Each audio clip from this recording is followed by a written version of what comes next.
خداوند آپ کے ساتھ ہو۔ انجیل مقدس متی کے مطابق۔ اس کا نامہ باپ 14ویں آیت سے۔ اس وقت جب یسوع پار ہو کر جرجاسیوں کے ملک میں پہنچا تو یوحنا کے شاگردوں نے اس کے پاس آ کر کہا، تیرے شاگرد روزہ کیوں نہیں رکھتے جبکہ ہم اور فریسی اکثر روزہ رکھتے ہیں؟ یسوع نے ان سے کہا، کیا باراتی جب تک دلہا ان کے ساتھ ہے ماتم کر سکتے ہیں؟ لیکن وہ دن آئیں گے کہ دلہا ان سے جدا کیا جائے گا، تب وہ روزہ رکھیں گے۔ انجیل پاک کے وسیلہ سے ہماری خطائیں معاف کی جائیں۔ سب بیٹھتے ہیں۔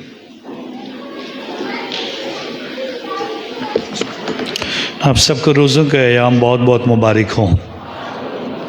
خدا کا شکریہ ادا کرتے ہیں کہ وہ روزوں کے ایام سے ہماری روحانی زندگی میں ہمیں تقویت بخشتا ہے، اور روزوں کے دوران 7 جمعے آئیں گے، اور ان 7 جو ہفتوں کی اس عبادت کے دوران ہم کوشش کریں گے خداوند کے حضور 7 کلموں پر، جو آخری کلمات یسوع نے صلیب پر ادا کیے، ہم ان پر ہر جمعے کے روز ایک ایک کلمے پر غور کرنے کی کوشش کریں گے، تاکہ خداوند کے حضور ان 7 کلمات پر ہم غور کر کے اپنی روحانی زندگی میں کوشش کر سکیں۔ لیکن آج کیونکہ پہلا جمعہ ہے، کلمے کو شروع کرنے سے پہلے 2 باتوں پر زور دینا چاہوں گا۔ سب سے پہلے، ابھی تھوڑی دیر پہلے جو آپ نے خداوند کے حضور یہ جو 14 مقام کی عبادت کی ہے، اس کا پس منظر تھوڑا سا بتانا چاہتا ہوں، تاکہ آپ کو اندازہ ہو کہ آپ جس عبادت میں شریک ہوتے ہیں وہ کتنی اہم ہے اور کتنی لازمی ہے۔ اور اس کے ساتھ ساتھ آج یسوع مسیح کلام اقدس کے اندر جو روزے پر زور دیتا ہے، تھوڑی سی چند باتیں روزہ کے اوپر، اور پھر آج کے پہلے جمعے کا پہلا کلمہ جو ہے اس پر ہم غور کرنے کی کوشش کریں گے۔ تو سب سے پہلے 14 مقام کی عبادت، یہ 14 مقام کی عبادت جو خداوند کے حضور آپ نے ایک ایک کلمے پر کھڑے ہو کر، گھٹنے ٹیک کر خداوند کے حضور خدا کے دکھوں کا تذکرہ جو سنا ہے، اس کے متعلق ہمیں پتہ ہونا چاہیے کہ بنیادی طور پر یہ کیا ہے۔ لاطینی زبان میں اسے کہا جاتا ہے ویا ڈولوروسا، دکھوں کا سفر، ایسا راستہ جہاں دکھ ہی دکھ ہیں۔ یہ دکھوں کا سفر جو کہ خداوند کے حضور پیلاطوس کی کچہری سے شروع ہوتا ہے اور کلوری کے پہاڑ پر جا کر ختم ہوتا ہے، اس کے 14 مقامات پر مسیح ایماندار رک رک کر یسوع کے دکھوں پر غور کرتے ہیں۔ اور اس کا آغاز کس نے کیا؟ اس سفر کی تعلیم کس نے دی؟ اس کے متعلق کس نے سکھانا شروع کیا؟ اس کے متعلق کس نے بتایا یسوع کے ساتھ ایسے ہوا؟ بہت سارے لوگ نہیں تھے، بہت سارے لوگ نہیں جانتے تھے، اور بہت سارے شاگرد بھی وہاں پر نہیں تھے، لیکن ایک ہستی ایسی تھی جو وہاں پر موجود تھی، وہ مقدسہ مریم کی ہستی تھی، جو اس سفر میں یسوع کے ساتھ ساتھ چلتی ہے، اور اس سفر میں اس کی ملاقات کا بھی ذکر کر کے کلیسیا ہمیں بتاتی ہے کہ اس کی گواہ مقدسہ مریم ہے اور مقدس یوحنا رسول ہے، جو شاگردوں میں چھوٹا ہے۔ کچھ اور خواتین ہیں جو مقدسہ مریم کے ساتھ اس سفر پر گئی تھیں۔ بہت ساری خواتین کا ذکر کیا گیا 8ویں مقام میں، جب یسوع کی ملاقات خواتین کے ساتھ ہوتی ہے، اور اس سفر کے یہ گواہ لوگ خداوند کے ان دکھوں کا تذکرہ ہم سے زیادہ اچھے طریقے سے جانتے ہیں، کیونکہ انہوں نے اپنی آنکھوں سے دیکھا ہے۔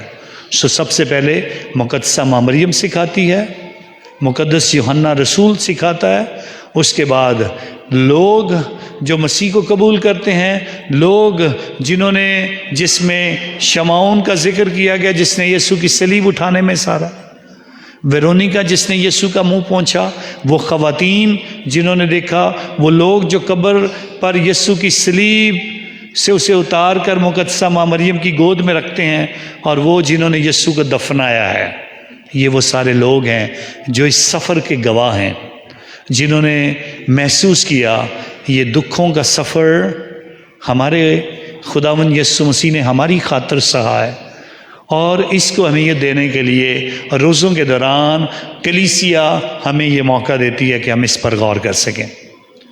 گاہے بگاہے یسوع مسیح کے آسمان پر جانے کے بعد مقدسہ ماں مریم جہاں یسوع کے معجزات کو یاد کرتی تھی، جہاں اس کے کلام کا تذکرہ کرتی تھی، جہاں اس کے بچپن کی باتیں کرتی تھی، جہاں اس کے ساتھ جو اس نے وقت گزارا تھا، جو محبت کا تجربہ یسوع کے ساتھ کیا تھا، وہ ان دکھوں کا تذکرہ بھی اپنی زندگی میں یوحنا رسول سے کرتی ہے اور دوسرے شاگردوں کو بیان کرتی ہے۔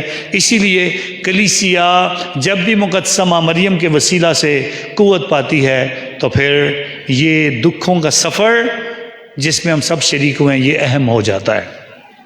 اس کے بعد مقدسہ ماں مریم کے آسمان پر جانے کے بعد کلیسیا اس سفر پر جاتی رہی، پھر صلیبی جنگیں آ گئیں، پھر لوگوں کا جانا یہاں پر ناممکن ہو گیا، پھر فرانسسکنز فادرز کو 13ویں صدی میں مقرر کیا گیا تاکہ خداوند کے حضور ان تمام مقامات کی وہ حفاظت کریں، ان تمام چیزوں کو سنبھالیں، اور پھر مقدس مقامات اور گرجا گھروں کی حفاظت جب فرانسسکنز فادرز کو دی گئی 13ویں صدی میں، تو انہوں نے بڑی خوبصورتی کے ساتھ اس بات کو یقینی بنایا کہ یہ 14 مقام کی عبادت بڑی اہم ہے۔ اور پھر پوپ کلیمنٹ 6 نے 1342 میں فرانسسکنز فادرز کو جب مقرر کیا تو انہوں نے اس بات کا اعلان کیا کہ خداوند کے حضور جب بھی زائرین یہاں تک پہنچیں، جب بھی لوگ یروشلم تک آئیں، تو یہ مقامات جہاں سے یسوع گزرا ہے یہ بڑے اہم ہیں، سو ان کے لیے بھی کچھ کام کیا جائے۔ تو اس طرح سے فرانسسکنز فادرز اس کے لیے کام کرتے ہیں۔ اور پھر خداوند کے حضور 1731 میں پوپ کلیمنٹ 12ویں نے اعلان کیا کہ شاید بہت سارے لوگ یروشلم نہیں پہنچ پائیں گے، شاید بہت سارے لوگ اس راستے تک نہیں پہنچ پائیں گے جو راستہ پیلاطوس کی کچہری سے لے کر کوہ کلوری تک جاتا ہے، یہاں تک شاید نہیں پہنچ پائیں گے۔ تو اس لیے پوپ کلیمنٹ 12ویں نے اعلان کیا 14 مقام ہر گرجا گھر کی زینت بننے چاہیے تاکہ ہر گرجا گھر میں عبادت ہو۔ تو اس لیے اب ہمارے پاس پھر تصاویر ہوتی ہیں ان مقامات کی، اور اسی لیے ہم پاکستانی لوگ وہاں پہ نہیں پہنچ سکتے ہیں، تو اس لیے ہم خدا کے حضور پوری دنیا کے مسیحوں کے ساتھ مل کر اس عبادت میں شریک ہو کر خدا کے حضور میں خدا کے نام کو جلال دیتے ہیں اور اس کے دکھوں پر غور کرتے ہیں۔ تو اس لیے لازمی ہے ہر جمعے کو روزوں کے دوران آنا اور خدا کے حضور ان 14 مقام کی عبادت میں شریک ہو کر یسوع کے دکھوں کا تذکرہ سننا ضروری ہے۔ تو اس لیے بڑا لازمی تھا اس پہ ہم بات کریں۔ روزہ جس کا ذکر میں نے پہلے روزے کے بھی دوران کیا تھا، روزہ اپنے آپ کو مارنا ہے، نفس کشی کرنا ہے، روکنا ہے، باز رہنا ہے، خدا کے حضور روزہ رکھ کر اپنے آپ کو خدا کے حضور عاجزی اور انکساری کے ساتھ پیش کرنا ہے تاکہ ہم خدا کے حضور اس بات پر غور کر سکیں۔ اسی لیے آج کی پہلی تلاوت میں اعلان کیا گیا، تم کیسا روزہ رکھتے ہو؟ تم جب روزہ رکھتے ہو تم اپنا مطلب نکالتے ہو۔ اب میرا مطلب کیا ہے روزہ رکھنے کا؟ میرا مقصد کیا ہے؟ میں کیوں روزہ رکھ رہا ہوں؟ میں خدا کے لیے رکھ رہا ہوں یا اپنے لیے کہیں رکھ رہا ہوں؟ کہیں مجھے اپنی کوئی تکلیف ہے، کوئی میرا اپنا دکھ ہے، اس کے لیے روزہ رکھ رہا ہوں، یا کہ میرے دنیاوی موقف ہیں جن کو لے کے میں روزہ رکھ رہا ہوں؟ کئی لوگ کہتے ہیں چلو کچھ پتلے ہو جائیں گے تو یہ روزہ کوئی مطلب نہیں رکھتا، ایسا کچھ کمزور ہو جائیں گے، نہیں، ایسا کوئی مطلب نہیں ہونا چاہیے۔ اسی لیے خداوند کے حضور آج عشایہ نبی اعلان کرتا ہے پس آج تک تم ایسا روزہ نہیں رکھتے ہو کہ تمہاری فریاد بلندی میں سنائی دے، آپ کی دعا آسمان تک پہنچے روزہ رکھ کر۔ اور پھر کیا میری پسند کا روزہ اور نفس کشی کا دن اسی طرح کا ہے؟ جب کوئی اپنا سر جاؤ کی مانت جھکائے، سر جھکا کر عاجزی کے ساتھ، انکساری کے ساتھ اپنی زندگی میں روزہ رکھے، اور پھر جس طرح میں نے پہلے روزے پہ ذکر کیا تھا، اپنے نیچے ٹاٹ اور راکھ بچھائے، جیسے پہلے زمانے کے لوگ کرتے تھے کہ ٹاٹ بچھا کر راکھ بچھا کر اس کے اوپر بیٹھتے تھے اور کہتے تھے ہمارے لیے دعا کرو۔ آج پاک ماں کلیسیا روزے کا آغاز راکھ کے بت کے ساتھ کر کے ہمارے ماتھے پہ نشان لگا کر، راکھ لگا کر ہمیں اس بات کے لیے اعلانیہ طور پر بتانا چاہتی ہے انسان تو خاک ہے اور خاک ہی میں لوٹے گا۔ اور خدا کے حضور ہمیں اس بات کا دعوت دی جاتی ہے توبہ کرو اور انجیل پر ایمان لاؤ، اور اس طرح سے ہمارا روزہ خداوند میں زیادہ مقبول ہوتا ہے۔ خداوند کیا کہتا ہے؟ خداوند کہتا ہے کیا تو اسے روزہ اور خدا کی خوشنودی کا دن کہے گا؟ میری پسند کا روزہ کیا یہ نہیں کہ تو شرارت کے بندھن توڑے؟ اگر شرارتیں کرتے ہو تو چھوڑو، کج روی کی کڑیوں کو توڑے، جو آپ کے اندر مکر ہے، فریب ہے، آپ کے اندر بری عادات ہیں، ان کو ختم کرو، مظلوموں کو آزاد کرو، جن پر ہم ظلم کرتے ہیں ان کے متعلق سوچیں، ہر ایک جوے کو توڑ ڈالو جس میں آپ جکڑے ہو۔ کیا یہ نہیں کہ تو بھوکے کو روٹی کھلائے؟ کتنا کچھ ہم کرتے ہیں۔ کبھی کبھی روزے میں ہمارے اخراجات بڑھ جاتے ہیں تو ہمیں غور کرنا چاہیے، ہمیں بھوکے کو روٹی کھلانی ہے، آوارہ محتاجوں کو تو اپنے گھر میں لائے، اور جب کسی کو ننگا دیکھے تو اسے کپڑے پہنائے۔ خداوند کے حضور اور اپنے ہم جن سے چھپ نہ جائے۔ خدا کے حضور اپنی زندگی میں ہمیں خدا کے حضور ایسے اعمال ادا کرنے ہیں جو خدا کو پسند آئے، ایسے اعمال جس سے ہمارے روزے کی اہمیت اور زیادہ واضح ہو جائے، تاکہ ہم خدا کے پسندیدہ لوگ بن جائیں۔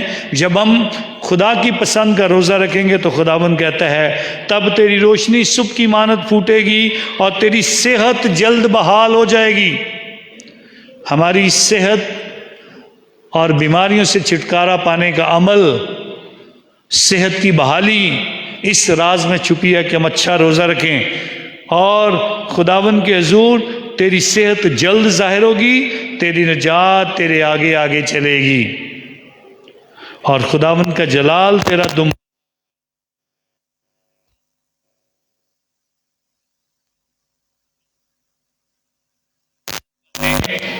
14 مقام کی تاریخ اور روزہ کے متعلق۔ سو آج جو ہمارا پہلے جمعے کا خاص پیغام ہے ہم اس کی طرف توجہ کرتے ہیں، اور وہ پیغام ہے خداوند کے حضور جو 7 کلمات یسوع مسیح نے صلیب پر کہے۔ آج ان میں سے پہلا کلمہ ہے باپ ان کو معاف کر کیونکہ یہ نہیں جانتے کہ یہ کیا کرتے۔ سارے بولیں گے اس کلمے کو، اے باپ، اونچی آواز میں،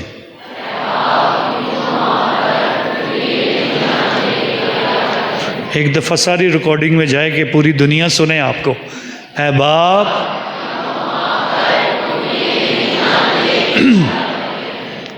لوکا کی انجیل 24ویں باب کی 33 اور 34ویں آیت میں یہ کلمہ درج ہے۔ کوئی بھی جب مر رہا ہوتا ہے، آپ کے اپنے گھروں میں کسی کی آخری سانسیں ہوں، اس کا دم نکلنے والا ہو، اس کی زندگی سے اس کی روح پرواز کرنے والی ہو، تو ہماری خواہش کیا ہوتی ہے؟ شاید کہ ہمیں موقع مل جائے اس کے منہ میں 2 گھونٹ پانی ڈال دیں، شاید اس کے آخری الفاظ سن لیں، شاید اس نے کوئی بات کرنی ہو، شاید اس نے کوئی نصیحت کرنی ہو، شاید اس نے زندگی کا جو نچوڑ ہے، جو اس نے پوری زندگی گزاری ہے، اس کے آخر میں آ کر یہ بتانا ہو کہ زندگی میں آئندہ یہ نہ کرنا یا کچھ اچھا کرنا۔ شاید وہ اپنی زندگی کا کوئی خوبصورت لمحہ، کوئی خوبصورت بات، کوئی زندگی کا کوئی تحفہ، کوئی زندگی کی کوئی نصیحت جو ہے مرنے سے پہلے کرنا چاہتا ہو یا چاہتی ہو، تو ہماری کوشش ہوتی ہے اس کے آخری الفاظ کو سنیں۔ یسوع کے آخری الفاظ، مرنے سے پہلے اس نے 7 کلمات کہے۔ کتنے کلمات کہے؟ 7 کلمے خداوند نے مرنے سے پہلے ادا کیے ہیں۔ آگے بھیج دیں پلیز، یہاں پہ اس سائڈ پہ جگہ ہے، اس سائڈ پہ بھیجیں کہ جگہ بہت ساری ہے پلیز۔ خدا کے حضور 7 کلمات کہے جو یسوع مسیح نے 7 خوبصورت جملے ہم سب کے لیے کہہ دیے۔ یہ 7، اے باپ ان کو معاف کر، آج ہی تو میرے ساتھ فردوس میں ہوگا، دیکھ تیری ماں اور دیکھ تیرا بیٹا، اے میرے خدا تو نے مجھے کیوں چھوڑ دیا، میں پیاسا ہوں، تمام ہوا، میں اپنی روح تیرے ہاتھوں میں سونپتا ہوں۔ یہ آخری الفاظ یسوع کے منہ سے نکلے ہیں۔ یہ وہ کلمے ہیں جو 7 کلمات یسوع کے ذات اقدس سے نکلے ہیں۔ یہ آخری الفاظ ہیں جو کلام کے اندر تحریری طور پر موجود ہیں، جو اس بات کی گواہی ہے مرنے سے پہلے ان 7 کلمات کے اندر کیا کچھ چھپا ہے ہم سوچ ہی نہیں سکتے ہیں، کیونکہ یہ زندگی کا نچوڑ ہے، یہ اس کی پوری خدمت کا نچوڑ ہے، یہ اس کے پورے مشن کا اعلان ہے، یہ اس کے زمین پر آنے کا اس کے مشن کی تکمیل ہے۔ اس لیے یہ بڑے اہم ہیں۔ اے باپ ان کو معاف کر، کیونکہ یہ نہیں جانتے کہ یہ معاف کرنا کیا آسان ہوتا ہے، بہت مشکل ہوتا ہے۔ معاف کرنا سب سے زیادہ مشکل ہوتا ہے، اور آج یسوع مسیح اس بات کا اعلان کر کے بتانا چاہتا ہے معاف کرنا اس میں کوئی شک نہیں کہ مشکل ہوتا ہے، لیکن اس نے کہا تھا دشمنوں سے پیار کرو، اس نے کہا تھا ایک دوسرے کو معاف کرو، اس نے خدا کے حضور جو کچھ سکھایا، جو تعلیم دی، وہی ہمارے سامنے بیان کر کے رکھ دی۔ ہاں، اگر کوئی ہمارے خلاف کوئی بدی کرتا ہے تو ہمارے پاس ایک حق ہوتا ہے، یا اسے سزا دیں یا اسے معاف کر دیں، یا اسے سزا دیں یا اسے معاف کر دیں۔ اور یسوع کے پاس تھا یہ حق، وہ چاہتا تو جس طرح سامریوں کے گاؤں سے گزرتے ہوئے سامریوں نے کہا یسوع کو گزرنے نہیں دیں گے، تو یعقوب کو بڑا غصہ آیا، تو اس نے کہا خداوند آسمان سے فرشتوں کی فوج کو بلا تاکہ یہ گاؤں بسم ہو جائے۔ تو خداوند کے پاس فرشتوں کی فوج تو تھی، اگر مقابلہ کرنا چاہتا تو بدی کا مقابلہ بدی سے کر سکتا تھا، لیکن وہ بدی کا مقابلہ بدی سے نہیں کرتا ہے، وہ ہمارے گناہوں کو معاف کر سکتا ہے، وہ سزا نہیں دیتا ہے، وہ لڑائی نہیں کرتا ہے، وہ بدلہ نہیں لیتا ہے، وہ ہمارے برے کاموں کو برے طریقے سے نہیں دیکھتا ہے۔ اور اسی لیے خدا کے حضور یسوع مسیح نے اپنی اس بلاہٹ کو پورا کر دیا، اپنے اس مشن کو پورا کر دیا، اور ساری دنیا کو بتا دیا اگر میں نے معافی کا درس دیا ہے تو میں آج پوری دنیا کے لوگوں کو بتا دیتا ہوں اور ان کے حضور یہ دعا کر دیتا ہوں، اے باپ ان کو معاف کر، کیونکہ یہ نہیں جانتے کہ یہ کتنا گہرا یہ فکرہ ہے، اے باپ ان کو معاف کر۔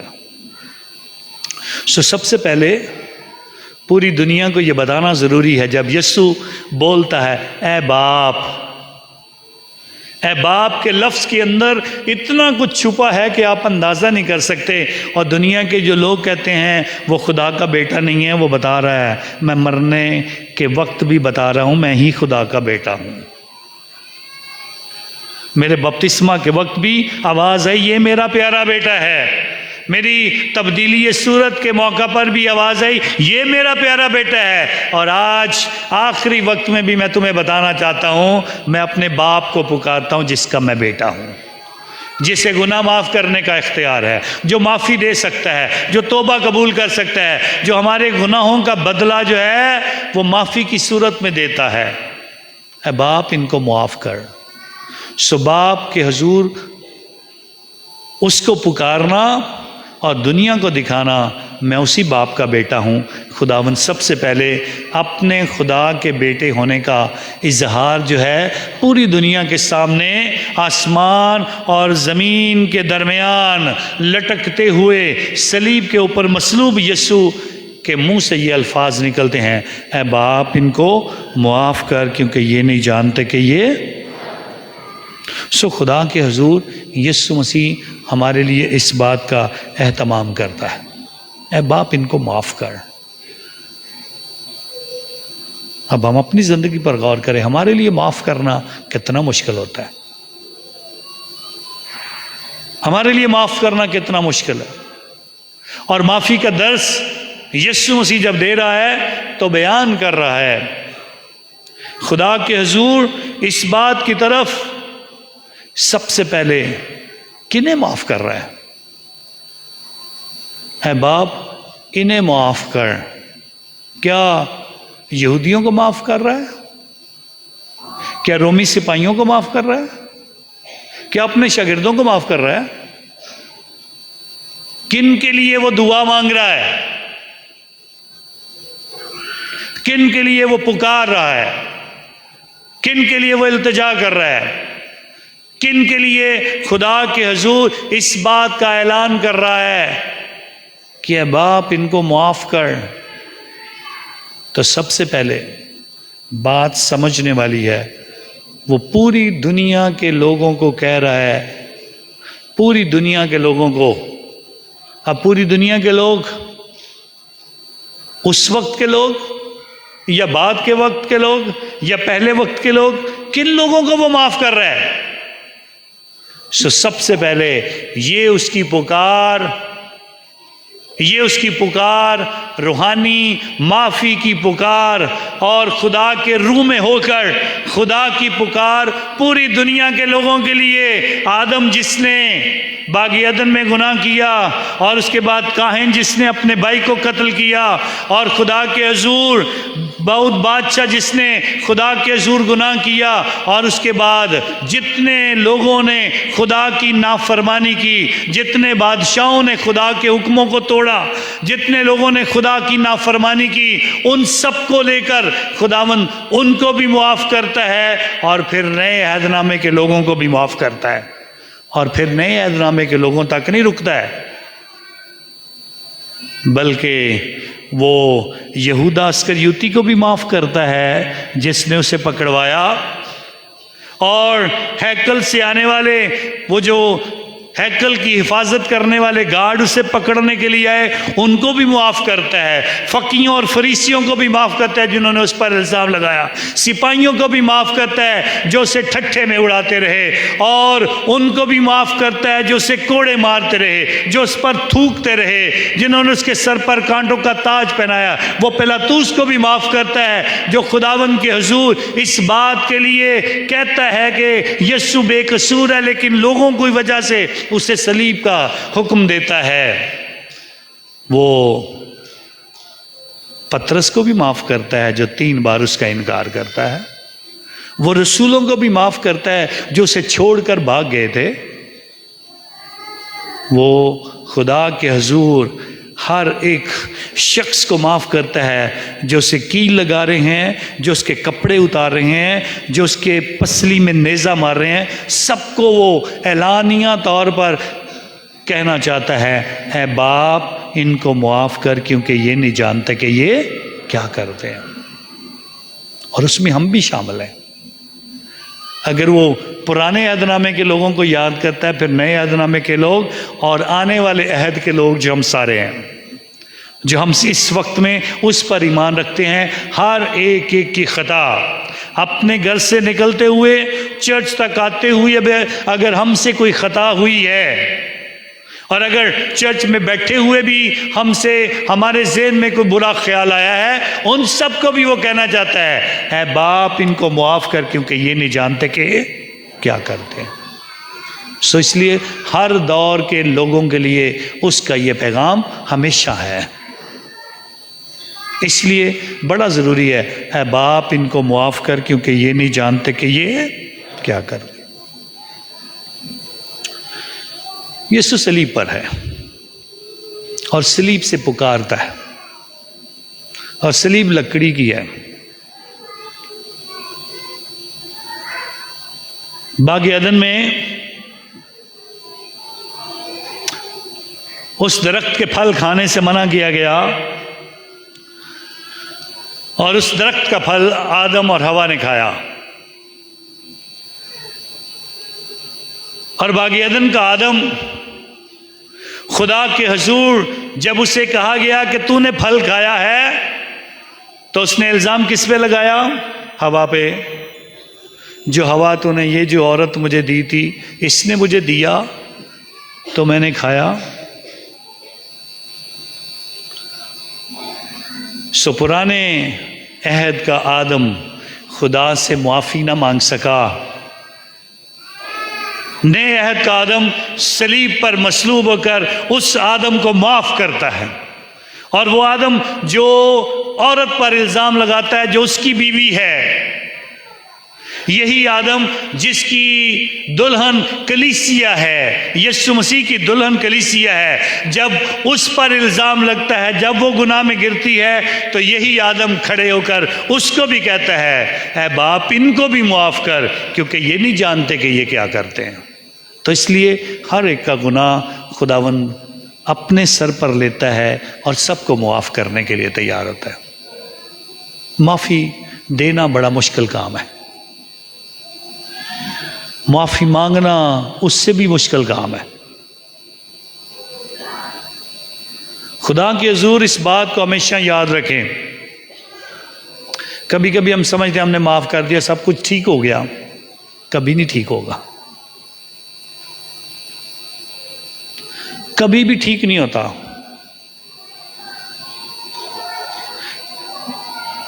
کبھی بھی جب آپ کسی کو معاف کرتے ہیں تو آپ سمجھیں کہ آپ کا بھائی قتل ہو گیا مثال کے طور پہ، تو آپ کسی کو کہتے ہیں معاف کر دیا، تو بھائی تو واپس نہیں آئے گا.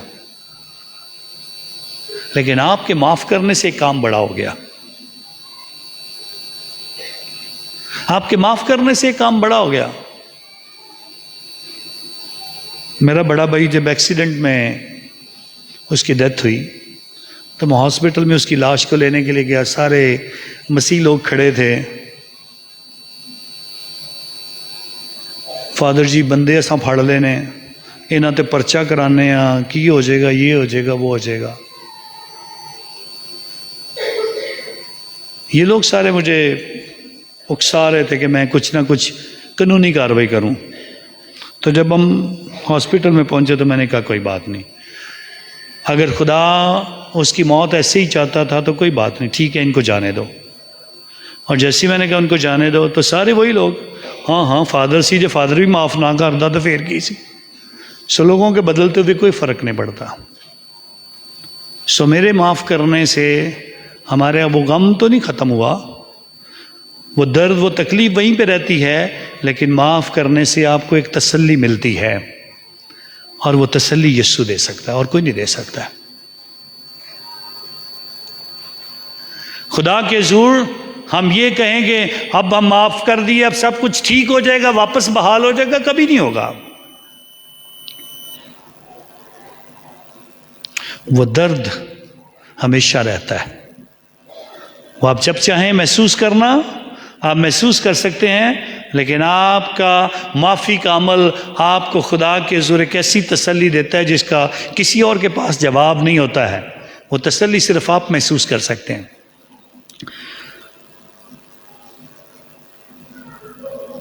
زخمی ہو جانے کے بعد کوئی زخمی ہو جائے، زخمی ہونے کے بعد وہ زخم بھر بھی جائے اور معافی کا عمل بھی ادا ہو جائے، لیکن زخم کا نشان ہمیشہ باقی رہتا ہے. سو آپ کبھی نہ سمجھے کہ ہم نے معاف کر دیا، سب کچھ پلین ہو گیا، سب کچھ صاف ہو گیا. کبھی نہیں ہوگا.